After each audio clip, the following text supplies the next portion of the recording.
Idea Shop 6 continues to take shape as you budget $150 every 2 weeks for a year to outfit a full-on woodworking shop. With Paycheck 5, buy a jigsaw and the lumber and plywood to build a sheet goods rack. Building it gives you practice using your circular saw jigs, cordless drill, and new jigsaw. A lot of Paycheck 6 will be banked after you buy the 2x4s and plywood to build a wall rack for storing sticks of lumber.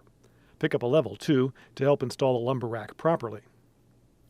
Paycheck 7 and some of your savings buys a combination router kit.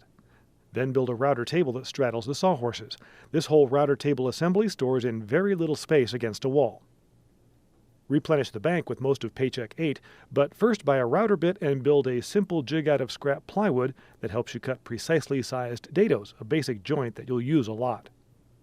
So with 8 out of 26 paychecks on the books, here's how Idea Shop 6 has progressed.